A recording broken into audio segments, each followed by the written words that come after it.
sister sit and store what I'm about to preach on. Damn, sister, close the door.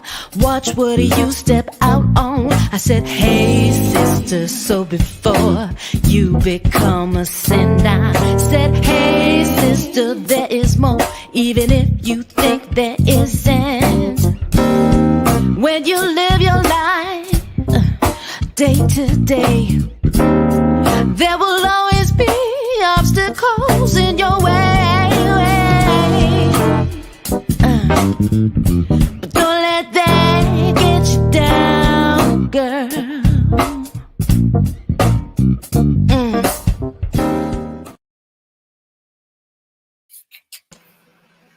And we are back with our 17th consecutive day of HERstory. And I have the lovely, all the way from Texas, Madam Maria. Madame Maria. Madame Maria. Wow. How are you? Doing well. Very good this morning. It's a nice day in Texas. Yes. No snow, so I'm very happy. Starting to blossom. Yeah, you guys had some strange weather there, but a lot of my friends in Texas actually were kind of happy to have snow. How did you feel about the snow? I loved it, and I actually decided to go within and start writing and really enjoy the snow. And then I had to postpone my challenge that I had that week, another week. And then I just got so much from just going within, and it really took advantage of the cold. Yes. Yeah, a friend of mine, she was visiting me, I think maybe 3 years ago. And we lived in New York together. So we had a few blizzards that we got through together. And so when I checked in with her to make sure she was okay, she was like, I'm loving this. I haven't seen snow in years. I know. Well, I lived in New York and DC, and I'm used to the snow, but this was a weird one, Nadia. I mean, it was ice, snow, and then we're not prepared here in Texas. So. Right. So much concern from my family regarding their power. My mother, requires power, electricity, heat, water. A lot of people don't have that. So, and the roads were in horrific shape. People there were not so great things happening in all the beauty as well. So it was an odd storm. And isn't that just so many different experiences in our lives where it's generally, like, overall for what it is, it's a terrible situation, but sometimes people can find an escape in the middle of it, Sometimes people find, like you did, right? I did. Well, do you think 10, 20 years ago that you would have had the same response that you had this last time? 10 to 20 years ago, pick a number, because I was so different 10 and 20 years ago. Okay, 10 years ago. Okay, 10 years. Yeah, I would probably be out there in the snow walking and enjoying and frolicking about. But me now was all about, this is a unique once in a lifetime thing in Texas. So I'm going to go within and rest, rejuvenate, give myself facials, give myself steam, give myself masks, rest and write. And that's what I did. I had so many, not only just visions or so many revelations, and that helped me infuse that into the challenge that previous week. I had so many things come up that were just ready to emerge. Yes. That, I guess that's a challenge for all of us, When do we could say we don't have time for self-care, quote unquote, the terminology everybody likes to run to. We can't do it. There are too many stressful situations in our lives for us to be able to relax. or things are too difficult, or it's too expensive, or, but you're talking about doing this, choosing one of the strangest times in Texas history, to go within and to really connect with yourself, at that point in time. I think that's a big challenge to all of us, is to find the moments, create the moments, because there's probably never a right moment for self-care. Yeah, my husband was chopping wood. There was water to get because we didn't know if we were going to have water. So I was busy the first probably day of getting water, making sure that we had everything. And we had to turn off our water. So it was a lot about coordination. Yes. And, connecting with family and just a lot of things. And second day, I'm exhausted. I was like excited. I'm a pioneer woman. I love this. I was texting my sisters. I am a pioneer woman. I love this unplugged lifestyle. And then by day 2, I said, I'm exhausted pioneer woman. Exhausted pioneer woman. I have to say, I've got this pioneer side and I've got this pretty luxurious side. And I said, okay, it's time to find that balance and stop doing because of the frenzy around this, because there was a little frenzy of food. I got to prepare food. What if electricity doesn't go out? So let me just prepare for now. So all of that was happening. And I said, I'm going to make a decision. That's how I make a decision with self-care, is I need to decide that I'm going to fill myself up to overflowing so that I can give from the overflow, because it's a lot easier to give from my overflow from experience of burnout and exhaustion and fibromyalgia and fatigue. That I'm going to do this for myself because I know what that feels like on the other side of giving from an empty cup. And it is a decision. It's a choice. Yes. And that's how it starts. Yeah.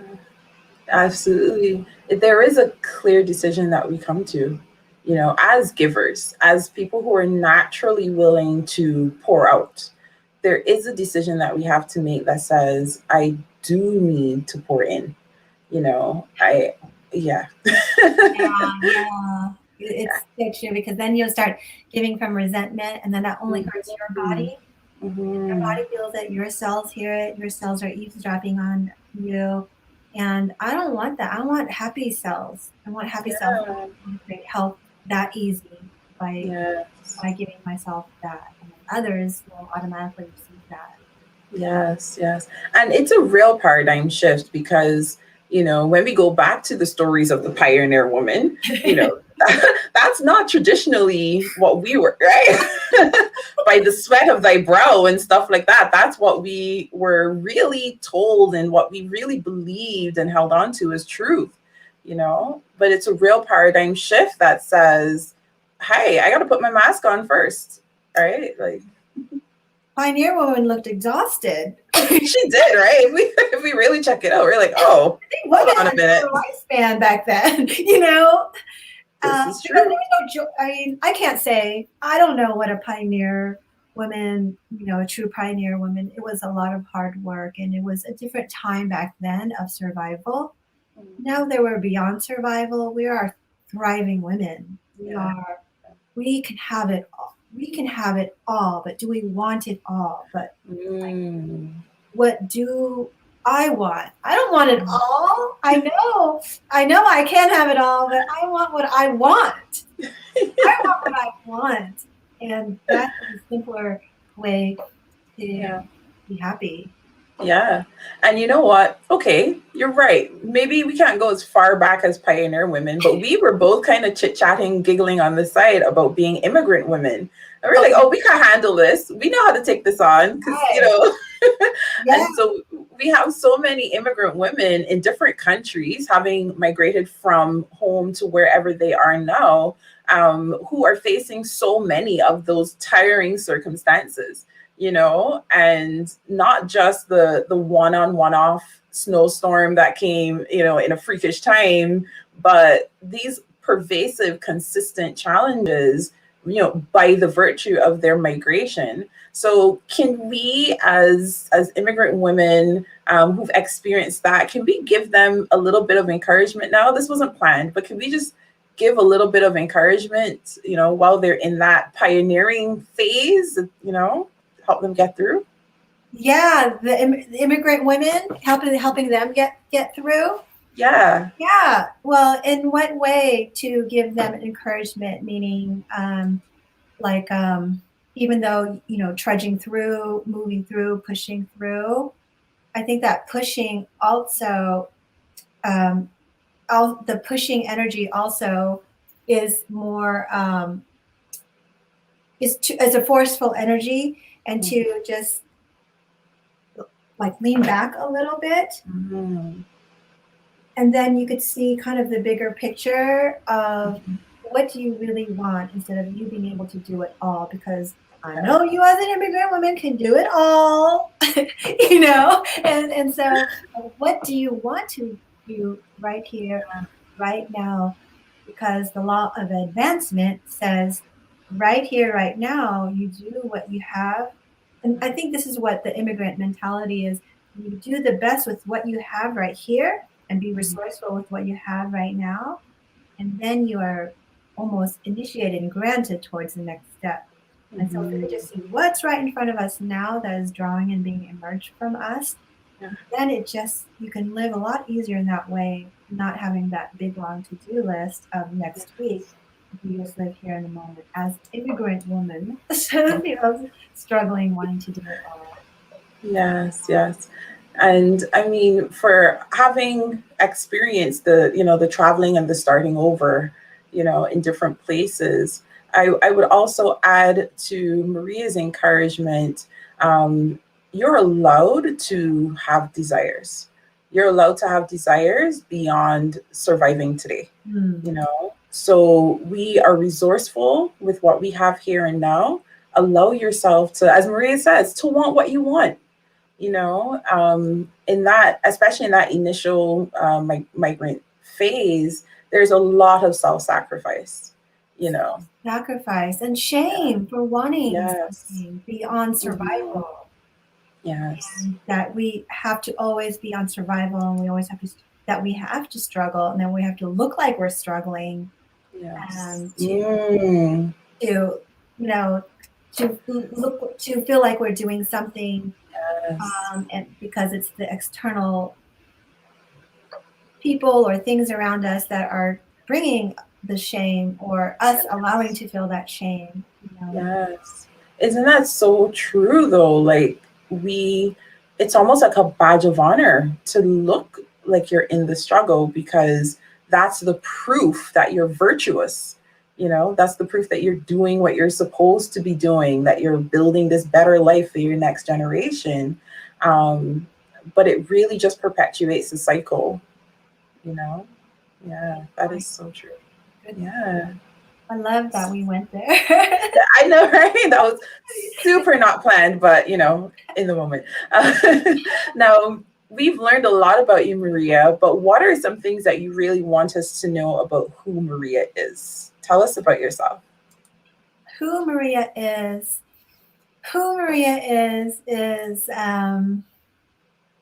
I finally accepted that I'm a spiritual teacher and healer.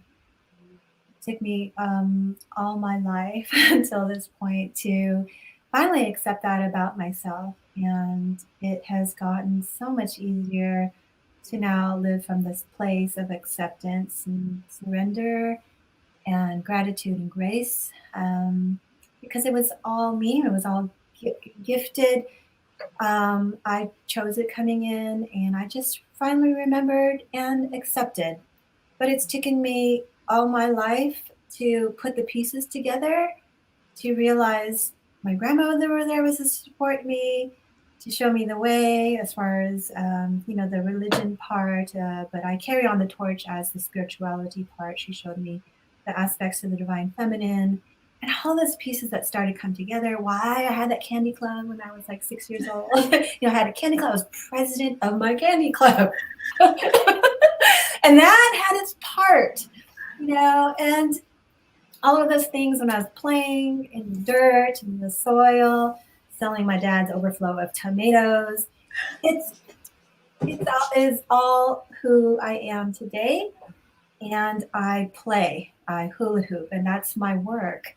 So that I can do the real work of spirituality, because spirituality doesn't have to be serious. It's actually very light-hearted when we are tapped into our spiritual nature, and I realized that about me. All my life, I was allowing myself to be me and play, but people did not like that. I had to work hard. I work hard, but I had to struggle, and I had to, again, appear as if I am working hard. So when I was asked, what do you want to do after college? Well, I don't know, find a job that's fun. Oh my God. Like, I got in trouble for that. How was that received, Maria? You have to work hard, struggle to climb that ladder. I was like, but there was no ladder. And I didn't know. I was just saying stuff. There was no ladder for me. And so I chose jobs that were fun. Fundraising jobs that I've had were so fun. At PBS, raising money for classical television and radio. This is in DC.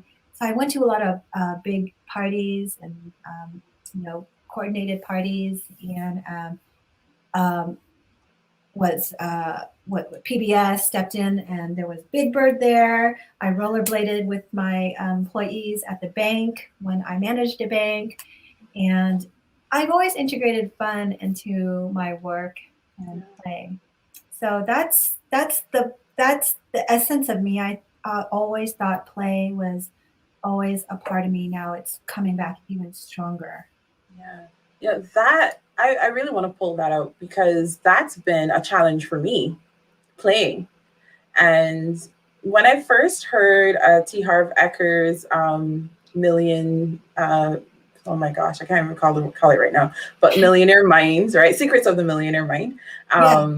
And the intensive, I was like, what do you mean a play account? You mean I'm going to intentionally, unnecessarily commit to spending money? I was like, no, I'm not doing that. And it was such a challenge. It's been so hard. And, my daughter and I, we've been having a lot of conversations. And one day I realized, and I spoke to my own mother about it, I was like, I don't know how to play. I don't know when is the last time I've just played, And so then play became work, it became a challenge to remember to play.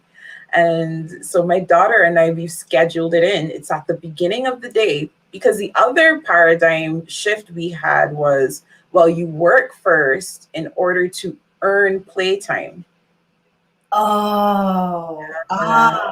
Yes. And so I had to reverse that, and we play in order to generate the energy to do the work. Brilliant. That was big. Brilliant. I'm so happy that you're teaching your daughter this. And I think innately kids know, but I think that's a brilliant point, because that's what we're unraveling right now is, yes. What if we play, what if we turn on the music now and not delay quote unquote pleasure or play, and let that fill you up and get your vibe high frequency. I like turning on Prince. Nice. Raspberry Beret. So I love turning on Prince. That gets my vibe high, and then all the ideas just ooze, and I could feel so juicy and ooze and feel creative and feel brave and courageous and all of these things. Oh my gosh, my daddy would be so happy to hear that. He's like, yeah, start your day with some Prince, I love Prince. God, the ultimate spiritual guru of mine, like ultimate.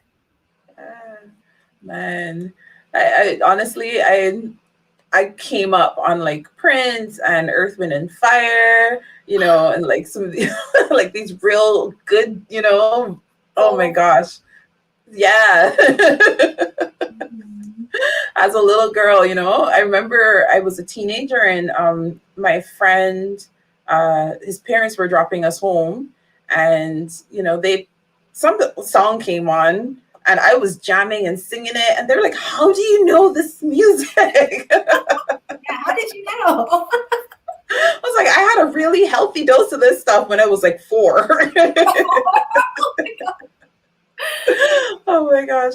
No, we're talking about this living in the now. We're talking about this, learning to play and fully experience what's happening here today. We're talking about being in the struggle, but bringing some calm to that energy, that do it energy, bringing some calm by going within and taking the moments. Where does vision play into all of this for you? In your opinion, what's the importance of vision with this perspective? So important. We're talking about energy, and I think the vision gives you the energy because Mm, there's so many obstacles that will want to diminish your energy, deplete your energy. But if you've got a vision that feels so good to you, a vision that you know that you I, don't even question anymore because it's already a part of you. Nadia, I think you froze up. I don't know if you still hear me. I don't know if I should keep talking.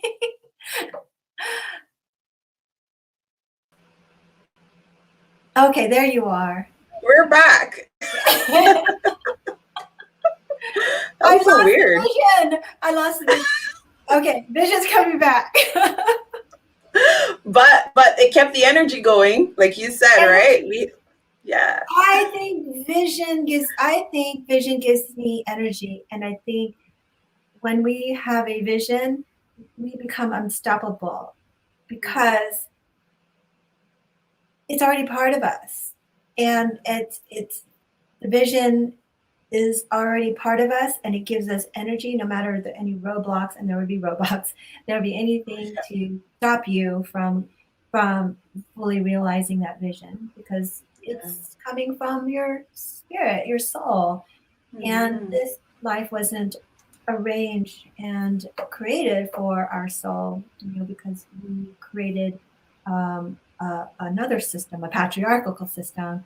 And so that's not in alignment with our soul. It will be, but not in my lifetime. But we are doing the work in our lifetime right now.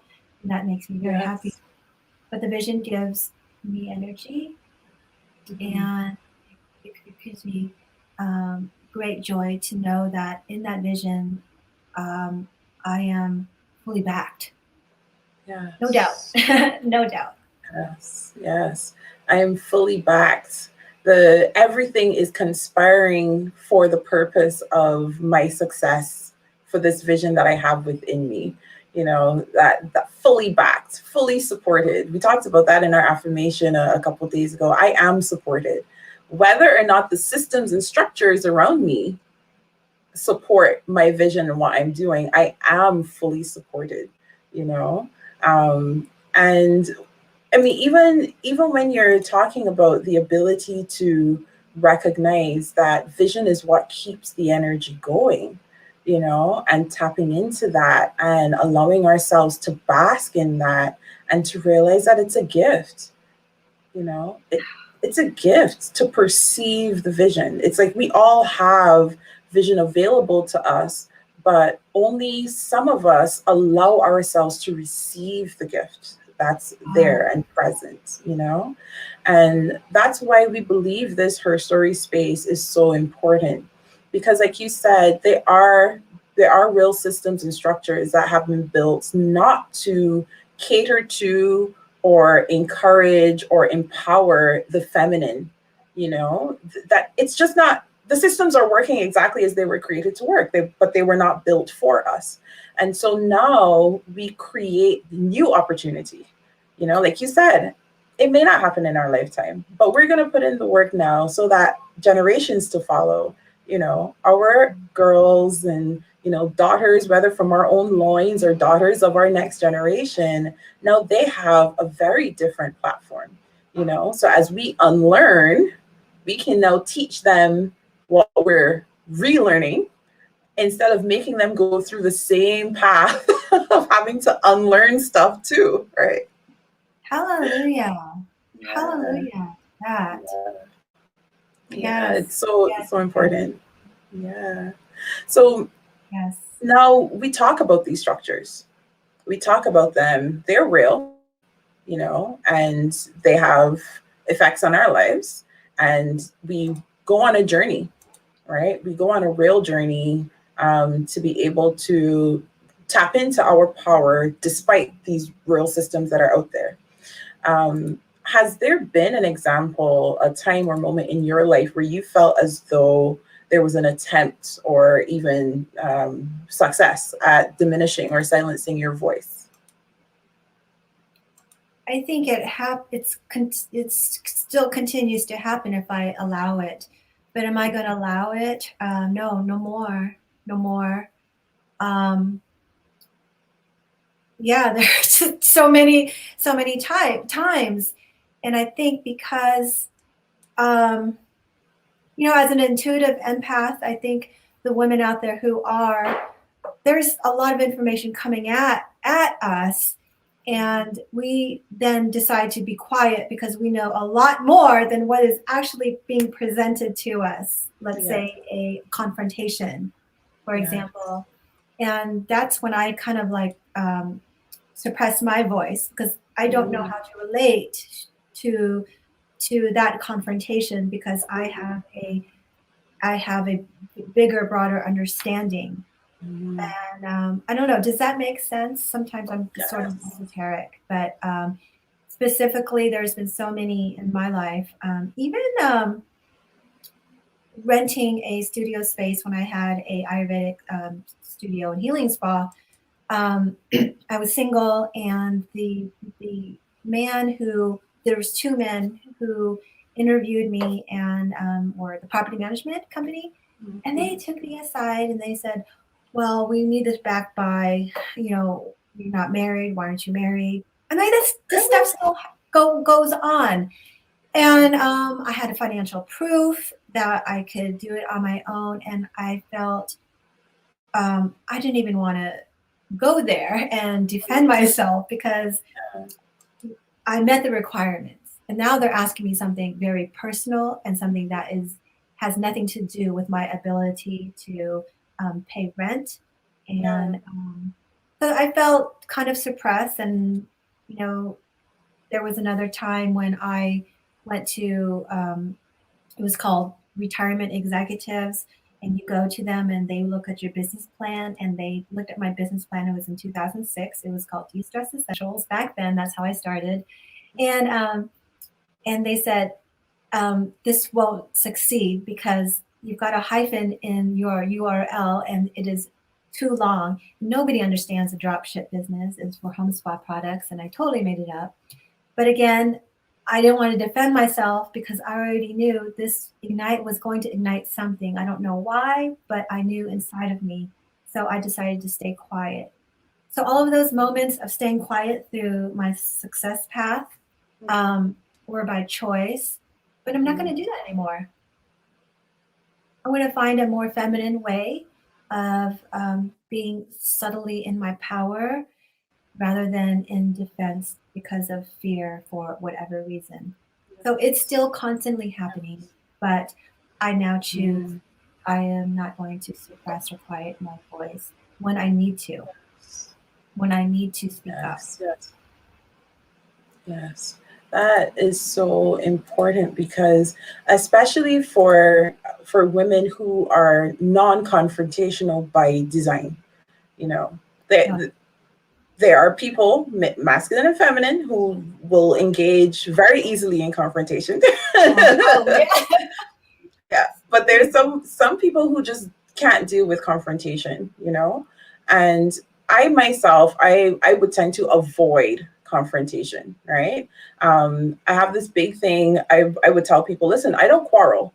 I don't quarrel. I have no interest in quarreling. If you want to quarrel, you can go yell at the wall, and when you're ready to have like an actual conversation, then we can talk, right? Because as far as I always saw it, this was such a mis like a misuse of my energy to have a quarrel where nobody's listening to anybody, and it's just lots of negative, you know, angry, really boiled up emotions just spewing all over, words that need not be said, that are only meant to cause harm and pain, all of this, all at the same, I want no part of it. And so while I was able to make one clear decision about what I wanted and what I didn't want, I then eventually had to come to this place, like you're saying, to engage meaningfully so that my voice is heard, but in a way that keeps me true to me. So I'm not jumping into the fray for the sake of being heard, but I will be heard on my terms. You know, I will be heard with grace. Yeah. I will speak my voice, you know, I will say, hey, full stop. I'm not okay with that, you know, and then I'm willing to say why. I'm willing to give, you know, an explanation, not, again, like you said, not in defense of my decision, but so we can have an understanding, you know. So my point of view is seen, right? And yes, so thank you. Thank you for encouraging that. How do you think more women might be able to come to that place where I'm choosing to have my voice heard, but I'm also choosing to do it in a way that is true to me? How else could we do that? I know it's so hard, and when we're being met with confrontation or something doesn't sit right with us, that it's so easy to raise our voice. I mean, I do it, and it's so easy to go there. But I find, you know, the more subtle that I am in my energy and in my feminine, I don't need to raise my voice. I can choose to walk away. And I also choose to feel my body and how it feels in that moment. And if in that moment I decide not to be confrontational or raise my voice um, because of my body is feeling stressed, because get very sensitive, you know, my nerve endings. Um, I could feel a lot.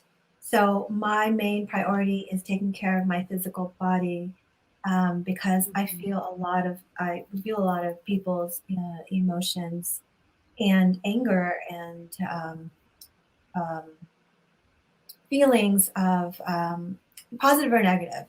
But it's the negative that tends to come at us if we're not staying grounded in our body, if we're not taking care of our body. So I think listening to your body, if it is feeling frazzled, wiry, because you're in this confrontation, it's time for you to step back and take care of your body. Tell all women to take care of your body first. There's no sense in getting into a confrontation if it's going to affect your body. Now, it's going to be different for everybody. Now, if you feel like charged that you can manage this, then you have to step up. And it's our responsibility to step up in a very grounded, very assured way. But if we don't have the capacity right now, or that person, you know, it's not going to lead to anything more productive than what it could be, then step back and take care of your body.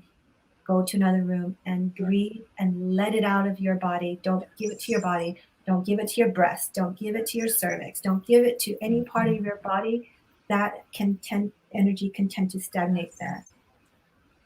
Yes.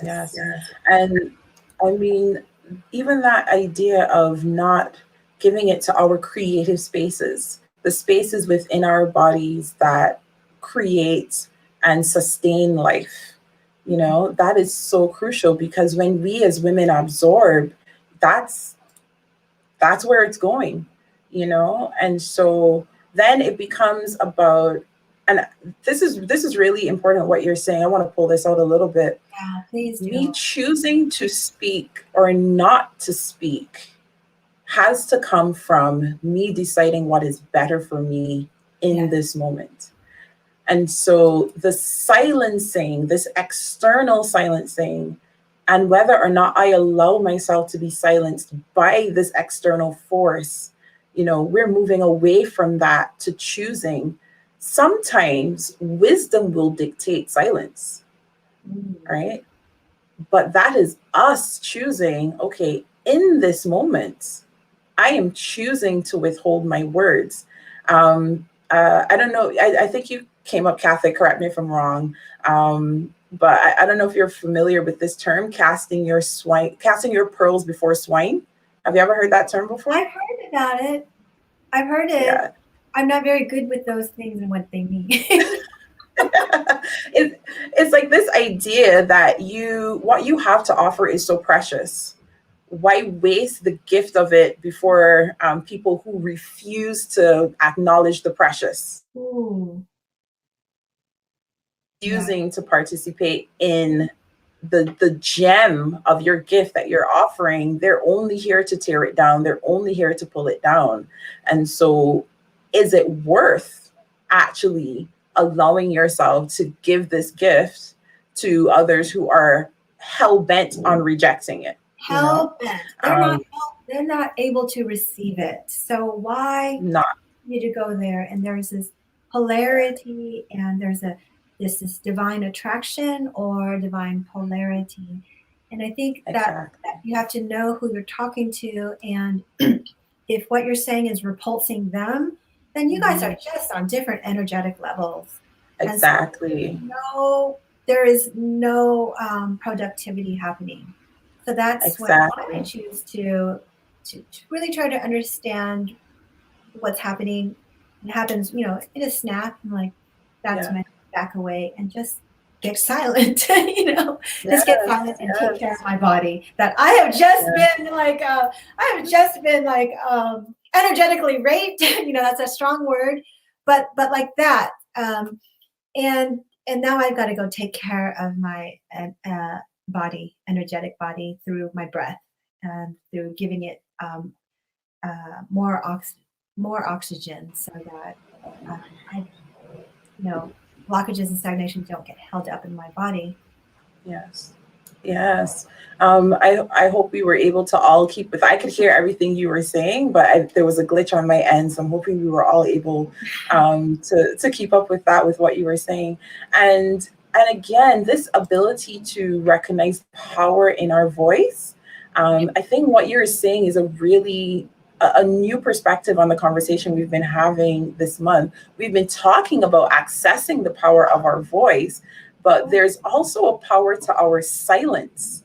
There have been really amazing protests throughout history where women chose silence. I'd like to be part of that. Deafening silence. Yes. There was a campaign in Liberia where there were so many wars going on, and along religious lines, and the Muslim women and the Christian women decided that they were all going to sit in the market in silence, not sell anything, and have no sex with their husbands until the war ended. Wow. Powerful. Yes. So understanding the power of our voice is about where and how we choose to utilize our voice, not always about speaking. It's not necessarily about more words.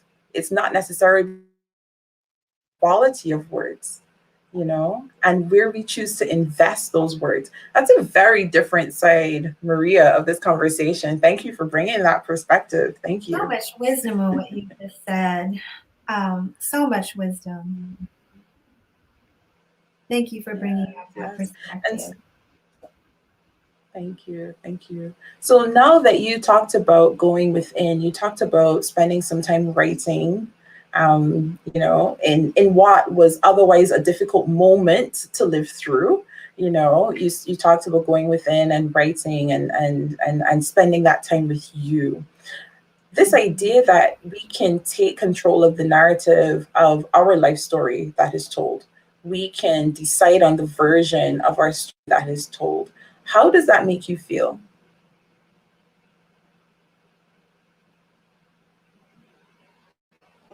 Feel good.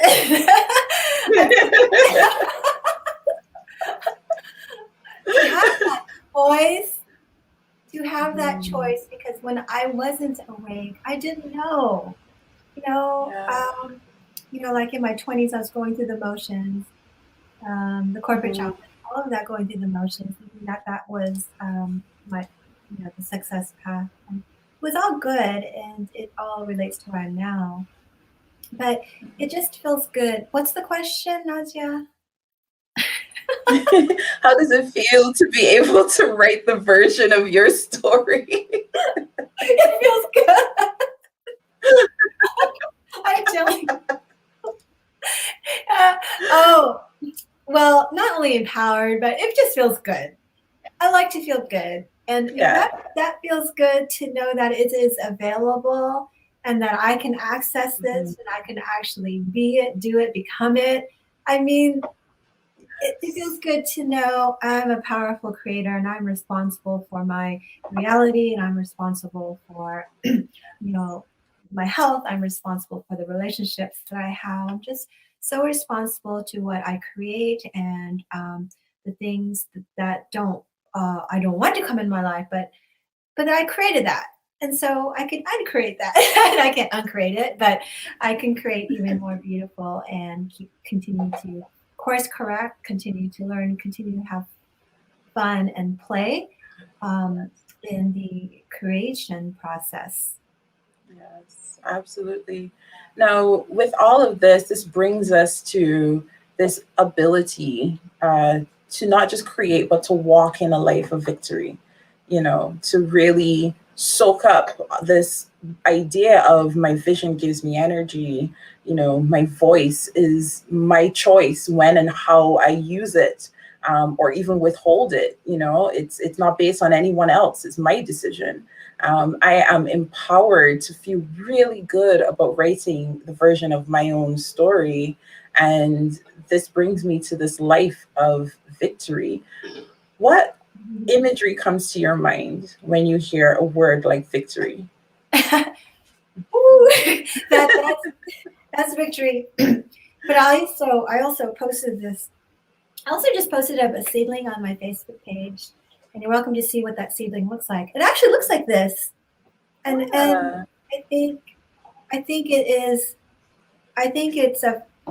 I'm a gardener, and flowers are blossoming, and I think that's victory.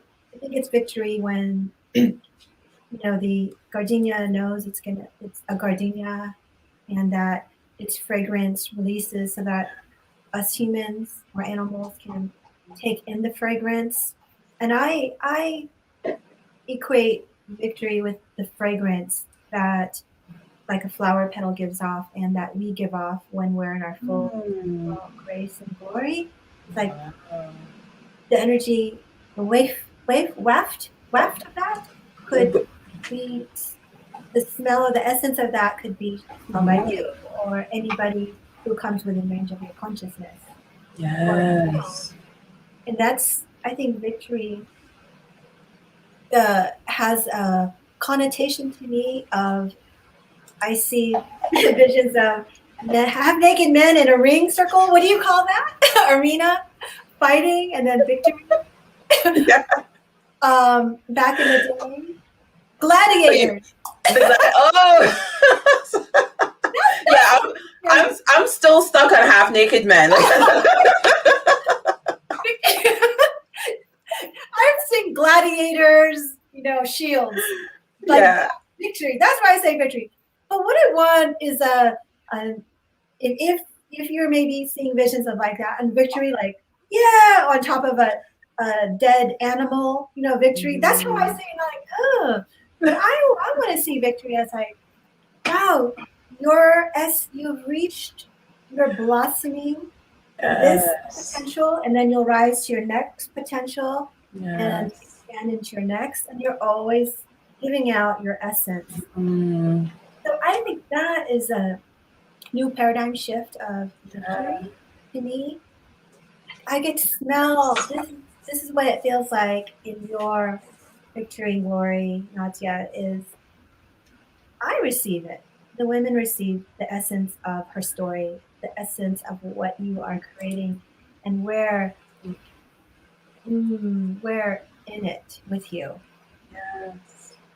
Oh my gosh, Maria, this ability for us to blossom and release that essence to the world. Oh my gosh. It reminds me of And for those of us who are listening who didn't come up in church, don't worry about it. It's just, I did. So a lot of my references go there. But this idea of a sweet smelling savor, it was this idea that when we come to worship and we come to worship with everything we have, it's a sweetness. When we come with truth and with honesty and with these virtues, our songs give off this sweet smell.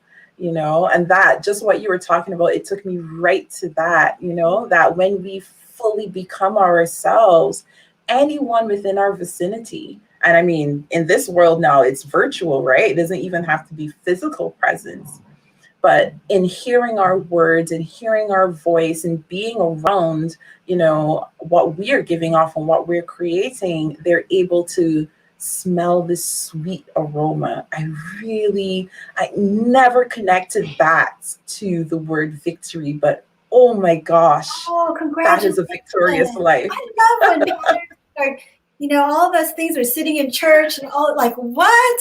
And then I was like, 30 years later, oh God, oh, what a relief, yes, that's beautiful.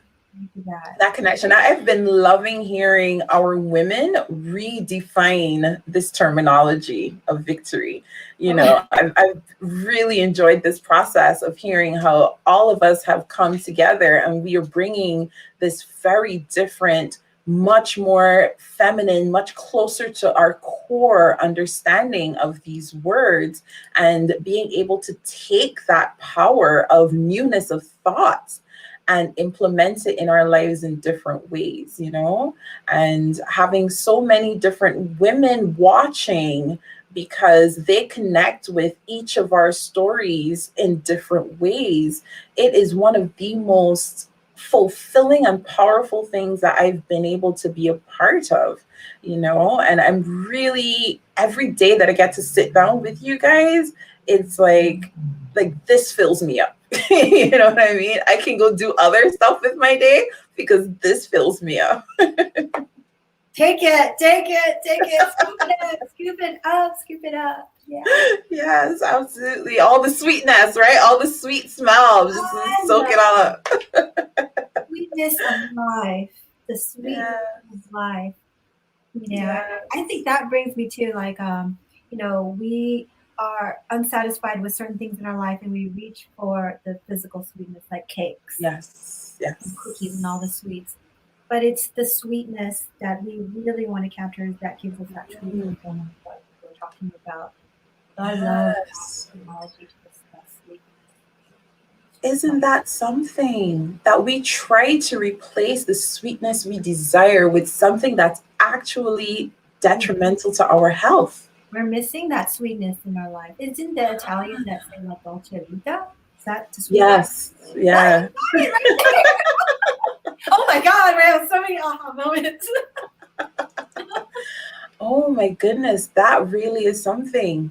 We're looking for this sweetness and we look for it. Sometimes we find it in the wrong places and we soothe ourselves with these other things that are close to, seem like are almost the sweetness that we want.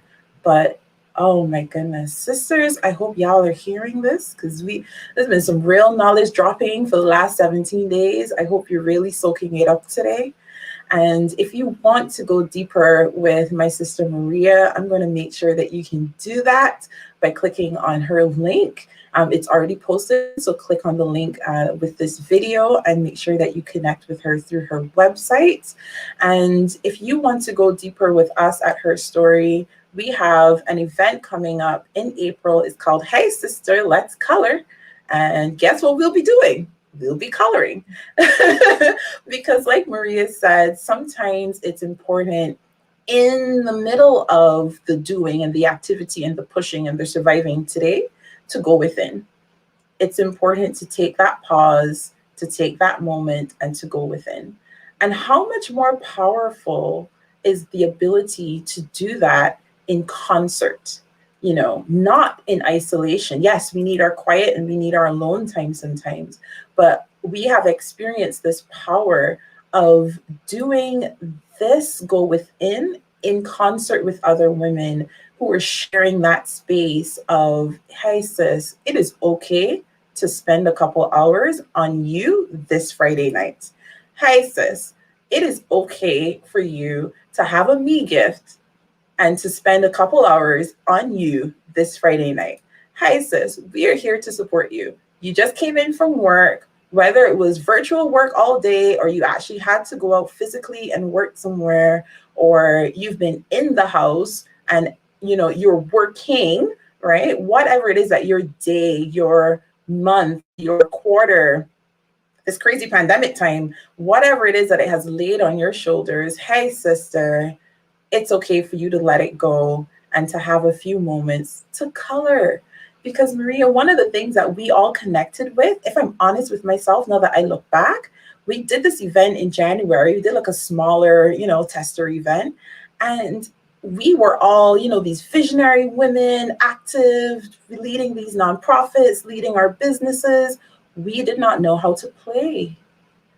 And so it was this moment where we got to play and just be girls, right? And just giggle like girls. And it was such a big deal. No shame in that. Right? It was such a big deal for us to be able to release that and just play. So my sisters, come on and have some fun with us. Go register for the event, get your me gift. You will have, in your me gift, you'll have a Soulful coloring book by our friend and sister, Sophia J. Jackson, and lots of different items curated by Divine Executive Concierge Inc. That was Marsha. She was on yesterday, so go catch that one if you didn't. And all of this is in support of the Beautiful Foundation, because the Beautiful Foundation recognizes that beauty in the female form, regardless of her life situation. And that's really powerful, because so many times we have been, beauty has been ascribed to us if we have hit certain requirements in life. You're a beautiful person when, if, should you do something. But the Beautiful Foundation looks at women in their female form and says, I see the innate beauty within you. I see the circumstance. I'm not going to pretend that things aren't hard. We're not going to pretend that it isn't going to take some work to get you out of this current situation. But we're doing that because we connect with the beauty that is you. And the Beautiful Foundation looks at women who are in homeless shelters with or without their children, who are facing economic disenfranchisement, who are working through the challenges of trauma, of various types of abuse in their lives, who are working towards their sobriety, maybe even falling off their wagon and wanting and desiring that life that they could live in power, without the substances that they have once relied on to fill that void. The Beautiful Foundation goes in and says, I see the beauty in you, in the circumstance. And we are going to get you out of this circumstance because we are guided by that vision of your inner beauty.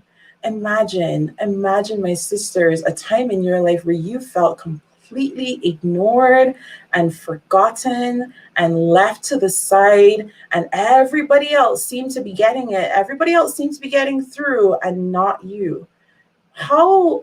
What difference would it have made in your life if someone came in at that point and said, hey, beautiful, I see, I know, and I understand, and I'm here to walk with you.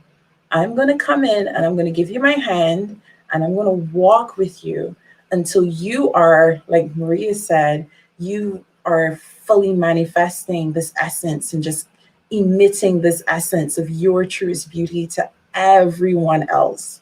So now they can immediately feel and sense and bask in this glorious aroma that you're giving off.